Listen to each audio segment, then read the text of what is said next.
Estimados hermanos, muy buenos días. Esta es la reflexión para el día de hoy, 3 de junio, titulada La conversión de Cornelio, y está tomada del libro devocional de John Stott. También a los gentiles ha dado Dios arrepentimiento para vida. Hechos capítulo 11, versículo 18. No es fácil comprender el infranqueable golfo que en aquellos días se extendía entre judíos y gentiles.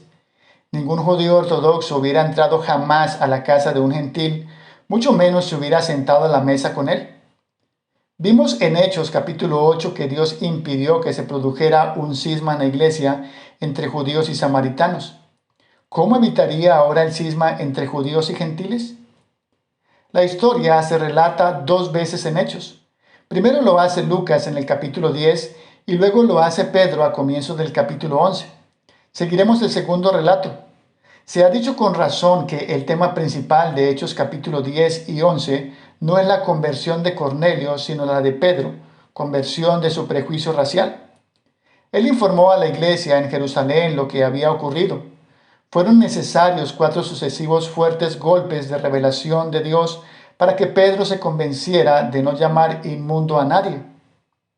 El primer martillazo fue la visión divina de una sábana que descendía desde el cielo cargada de animales limpios e impuros, reptiles y aves, mientras se oía la voz de Dios diciéndole a Pedro que matara y comiera. El segundo martillazo fue la orden divina de que acompañara a 3 hombres que venían a buscarlo, enviados por Cornelio, y que fuera con ellos sin vacilar ni discriminar, aunque fueran gentiles. El tercer impacto fue la preparación divina, concretamente que un ángel le había dicho a Cornelio que mandara a buscar a Pedro.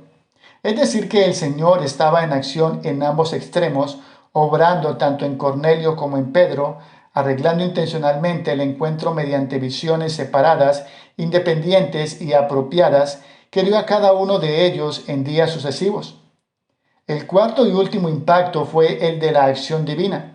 Mientras Pedro todavía estaba hablando, el Espíritu Santo vino sobre los gentiles que lo escuchaban. Se ha hablado con frecuencia de este acontecimiento como el Pentecostés gentil, equivalente al Pentecostés judío que había tenido lugar en Jerusalén. Estos 4 golpes de revelación apuntaban hábilmente al prejuicio racial de Pedro.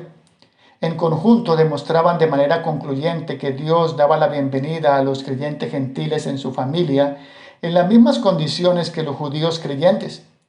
La deducción correcta se hizo de inmediato. Ya que el Señor les había dado el mismo don del Espíritu a gentiles y a judíos, la iglesia también debía darles la misma bienvenida. Si Dios les había dado el bautismo del Espíritu, la iglesia no debía negarles el bautismo del agua. Dios no hace acepción de personas, como dice Hechos capítulo 10, versículo 34. Para profundizar y ser alentado, puedes continuar leyendo Hechos capítulo 11, del versículo 1 al versículo 18.